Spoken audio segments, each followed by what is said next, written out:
सानाम को जोहार ज्ञान सियान यूट्यूब चैनल पास्टा सेट खन सानाम को सगुन दाराम देलाबन गाते को तेहेन दो आर मिट्टी नवा वीडियो रे सानाम को गे सगुन दाराम और नवा वीडियो दोबन नेल दाड़ेया से आजमाबन सानताड़ी कहनी रेना ᱧᱩᱛᱩᱢ दो हुयुग कना खोल तिरियो नवा दुकिन ओल अकादा रूपचाँद हांसदा गोंके तकिन जानाम तकिन दो 22/2/1962 साले रे हुई अकना।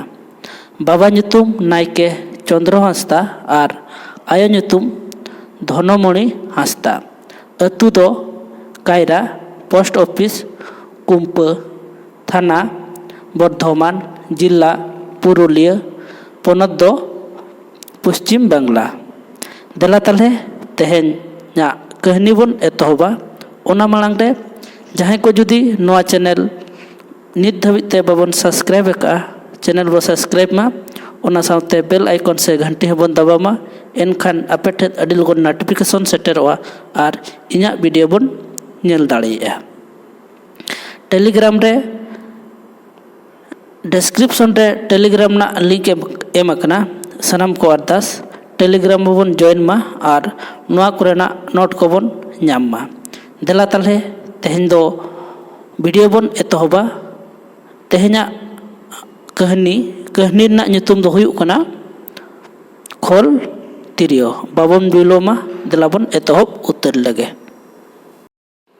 खोल तिरियो रूपचाँद हांसदा हेंडेजो कान जीवी मन राड़ेज लगिद मिद सापाब तो कना तिरियो रस्क आखड़ा रे रुसिका तिरियो बुरु नाला सुद रे गुती कोड़ा तिरियो कदम बैहड़ रे सियु कोड़ा लांगा राड़ेज तिरियो नाना हुनर तिरियो वाते गा गाबान नाना हुनर सेरेन नाना हुनर कहनी कथा तिरियो कोटाब आजमते बोंगा कुड़ी को आंगोना आंगेना को गाते कुड़ी गाते कोड़ाई पांजा कोआय उतु इसिन उतु खानटा हिड़िया तिरियो तीन रेचोंग अडी लिठुर गे रोड़ाय तीन रेचोंग सामगे गे खोजाय तिरियो दो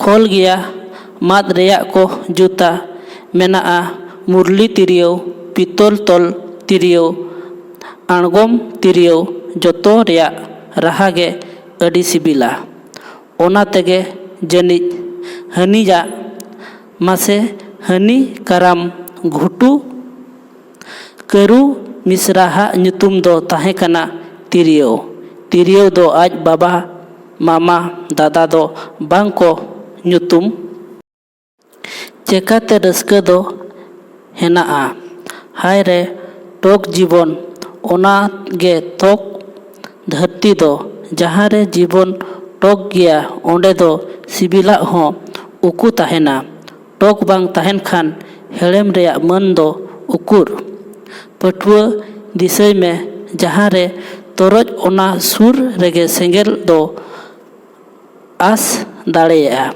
जहाँ रे रोहल घुटू ओंडे गे दा हो तेतांगा जहाँ दिसोम रे गोइठा ᱧᱟᱢᱚᱜᱼᱟ ओंडे गे गई तोआ हो ताहेन दाड़ेया बनुआ नोआ अतु रे मिट्टिज कटिज स्कूल बनुआ सड़क बनुआ जहाँ अफिस चेद लेकारे ओना को ᱧᱟᱢᱚᱜᱼᱟ बेनावआ ओना दो बाबू कोको बाड़ाया नोडे दो रस्का जोंग खेलोड जोंग जोम आबन ᱧᱩᱭ आबन रस्का रेबन ताहेना जियर गड़ा रे दा बन ᱧᱩᱭᱟ कड़ुआ गोड़म तेत कोड़ा बजुन दो इनका तेगे नासे नासे ओलो ए सेना लेदा दा साबा जोम कतेन 6 माइल संगिन स्कूल ले सेन हिजुक कान ताहे कना पढ़ाव लेदाय ओना स्कूल रे तीन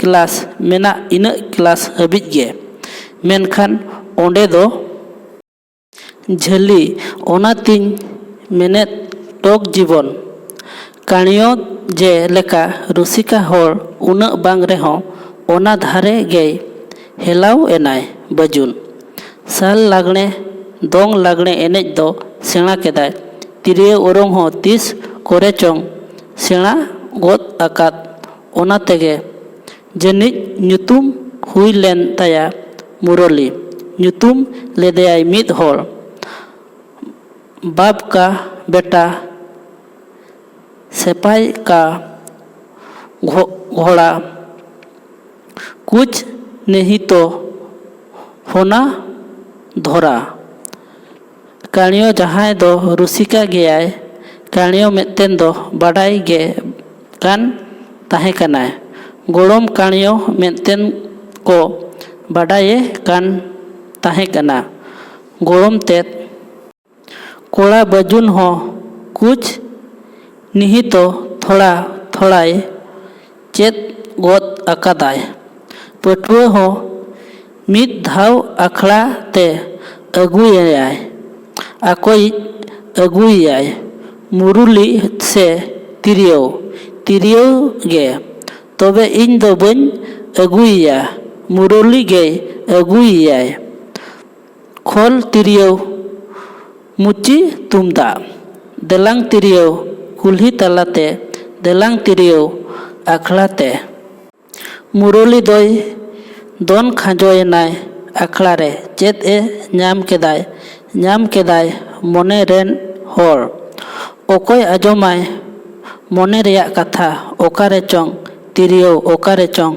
बानाम सेरेñेत खाने मिद होर को दो थीर थार तिरियो दो कथा नोडे दो बांग सजावा मेनखान एन हो चेकाते थीर कोआय मुरुली एखेन ओकोय चोंग ए रैलो गोद कदा ᱧᱩᱛᱩᱢ ᱧᱩᱢ कतेन टोटको धारेयन टोटको मोलोंग लेकागे मुते ओरोंग लेदाय तिरियो करामे दोन लेदाय बारा हिरे आम हो ओना अतु होड़गे एन हो बांगचोम ᱧᱟᱢ ओहो गे आम मा उतुम जोमा कराही रे मुरुली गोड़म हाड़ामे दिशा एद कियाय मेनखान ओना दिन दो मेना आकी जुग बदल आकना समाज बदल आकना मन जीवन उन दो ओकारेम ᱧᱟᱢᱟ ओना मा गोड़म हाड़ाम इदी तोराक एद हे मुरली तिरियो ᱧᱟᱢᱟम ताहे कना नेतार दो आदो स्कूल बाय चला आय बगी अकादाय कथा अथान धाये पास केदाय आदो तीना एम पास उच्चो एदा नुना पास लेखान संगिन ते चला हुयुआ आर आम तिरियो दो ओकोय ओरोंगाय तिरियो रहा रे कथा मेना आन तिरियो आजम ते जीवी लोकान मुरली तिरियो दो अमीन गे जोम में ᱧᱩᱭ में दा साबा नमाल झमाल रे कमी में आर सेता सिंगल तिरियो ओरोंग में मुरली दो तिरियो रे तोल अकानाय ओना दो अडी होड़ गे को बाड़ायो आकादा आबो दो पन आय उमन दाड़ेया कोआ तिरियो सावते मुरली सावते तिरियो बाबा मामा दादा बानार पहाटा रेन को बाड़ाय केत खान साला गोटा रेया कथा राकाब एना गोटा एना बांगमा तिरियो दो मुरली साव जोड़ काय खान नापाय तो बाय आजमोआ मानोतान को लय केदा बांग तिरियो आर तिरियो रेगे जोड़ काय हुयुआ पितल ते तोल उचुई हुयुआ जहां पितल ते तोल ओचो दाड़े आय तिरियो लगित बांग अभाबोआ सुनुम सिंदूर ओना तिरियो बांग Khan bang ajomoa. Menkhan Muruli do tiryo idi katet nunak kichu huyuk kan do bai badai kan tahe kana.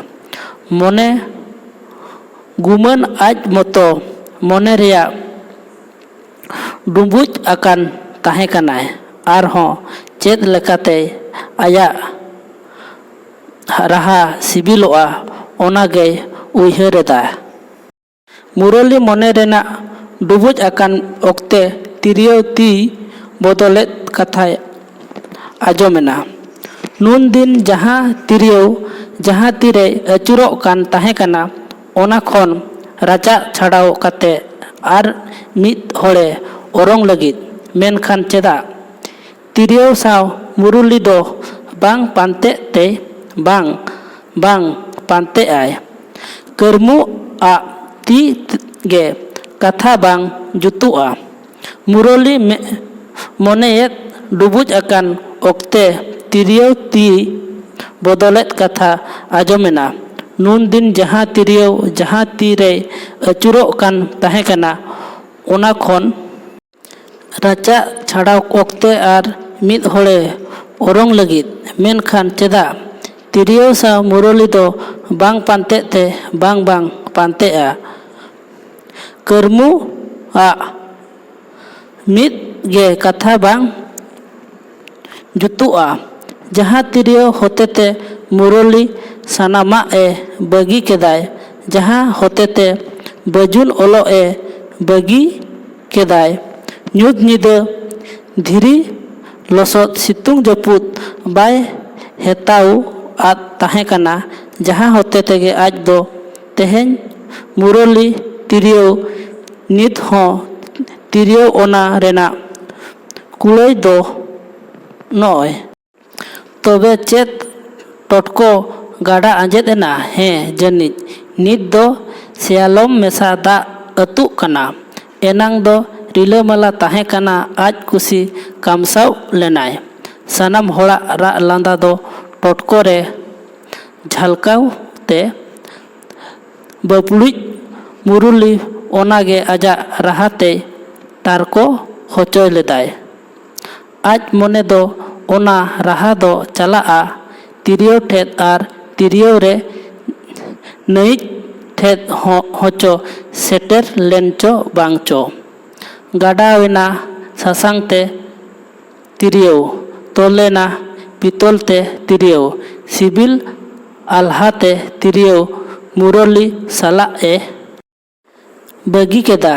Tiryo nyamana jahaman taha ado bang rolangoa ar Murali eklage gada ale re nanha raha te rala ay ar dhiri dadi da mene okoya. Manmi aj ge sanam ko landa ay kana. One bangkhan oka khon chong raha ajomok gada ale otte te. Tiryo Murali alom orong katha Murali sangeyen. Handi Murali isinen dhiri dadi da do alom bode. Tiryo wa do chuti. Jahai tiryo mone bai bujhau uni do chuti ka ge bugia. Khol tiryo Murali mone kedai aja jol jaha re raput ena onde do eskar oraw kate chet huyuga. Ona khon do janum ghutu janum dare re aka koa. Jaha tire hoyte reho sadeya mone reya hor te jahai ko aikew khan. Menkhan aj rena khol badai tiryo kate ona hor doy etom kada. Janij khan noa hor do mena geya. Nun marang dunia re chet kami re ho aj do bai lagaw te. Murali gada ale khone orak sen e ruwar hijuk kanai. Uyhar redai aja jion renak katha. Noa jion re arho kichu sibil raha ᱞᱤᱸᱜᱤᱱᱟ। ᱠᱷᱚᱞ ᱛᱤᱨᱭᱟᱹᱣ ᱠᱟᱹᱦᱱᱤ ᱫᱚ ᱱᱚᱰᱮ ᱜᱮ ᱪᱟᱵᱟ ᱟᱠᱟᱱᱟ। ᱠᱟᱹᱦᱱᱤ ᱟᱸᱡᱚᱢ ᱠᱟᱛᱮᱫ ᱪᱮᱫ ᱞᱮᱠᱟ ᱵᱚᱱ ᱟᱹᱭᱠᱟᱹᱣ ᱠᱮᱜᱼᱟ ᱚᱱᱟ ᱫᱚ ᱠᱚᱢᱮᱱᱴ ᱫᱟᱨᱟᱭ ᱛᱮᱜᱮ ᱵᱟᱰᱟᱭ ᱦᱚᱪᱚᱧ ᱯᱮ। ᱵᱷᱤᱰᱤᱭᱳ ᱵᱚᱱ ᱞᱟᱭᱤᱠ ᱢᱟ, ᱚᱱᱟ ᱥᱟᱶᱛᱮ ᱪᱮᱱᱮᱞ ᱦᱚᱸᱵᱚᱱ ᱥᱟᱵᱥᱠᱨᱟᱭᱤᱵ ᱢᱟ ᱟᱨ ᱵᱮᱞ ᱟᱭᱠᱚᱱ ᱥᱮ ᱜᱷᱟᱱᱴᱤ ᱦᱚᱸᱵᱚᱱ ᱫᱟᱵᱟ ᱢᱟ। ᱮᱱᱠᱷᱟᱱ ᱟᱯᱮ ᱴᱷᱮᱱ ᱟᱹᱰᱤ ᱞᱚᱜᱚᱱ ᱱᱳᱴᱤᱯᱷᱤᱠᱮᱥᱚᱱ ᱥᱮᱴᱮᱨᱚᱜᱼᱟ ᱟᱨ ᱤᱧᱟᱹᱜ ᱵᱷᱤᱰᱤᱭᱳ ᱵᱚᱱ ᱧᱮᱞ ᱫᱟᱲᱮᱭᱟᱜᱼᱟ। ᱰᱮᱥᱠᱨᱤᱯᱥᱚᱱ ᱨᱮ ᱴᱮᱞᱤᱜᱨᱟᱢ ᱨᱮᱱᱟᱜ ᱞᱤᱝᱠ ᱮᱢ ᱟᱠᱟᱱᱟ। ᱥᱟᱱᱟᱢ ᱠᱚ ᱟᱨᱫᱟᱥ ᱴᱮᱞᱤᱜᱨᱟम ᱨᱮᱵᱚᱱ ᱡᱚᱭᱮᱱᱚᱜ ᱢᱟ ᱟᱨ ᱱᱚᱣᱟ ᱠᱚᱨᱮᱱᱟᱜ ᱱᱳᱴ ᱠᱚᱵᱚन ᱧᱟᱢ ᱫᱟᱲᱮᱭᱟᱜᱼᱟ। ᱢᱟ ᱛᱟᱦᱚᱞᱮ ᱛᱮᱦᱮᱧᱟᱜ ᱵᱷᱤᱰᱤᱭᱳ ᱫᱚ ᱱᱚᱰᱮ ᱜᱮᱵᱚᱱ ᱫᱚᱦᱚᱭᱟ। ᱪᱟᱞᱟᱜ ᱪᱟᱞᱟᱜ te ᱜᱟᱛᱮ ko ᱴᱷᱮᱱ ᱡᱚᱴᱟᱣ ko ᱴᱷᱮᱱ শেয়ার ᱛᱟᱵᱚᱱ ᱯᱮ। ᱢᱟ ᱛᱟᱦᱚᱞᱮ ᱵᱷᱤᱰᱤᱭᱳ ᱫᱚ ᱱᱚᱰᱮ ᱜᱮ ᱛᱟᱦᱮᱱ ᱠᱟᱱᱟ। ᱫᱚᱲᱦᱟ te ᱟᱨ ᱫᱩᱲᱦᱟᱹ ᱜᱚᱰ ᱟᱨ ᱡᱚᱦᱟᱨ।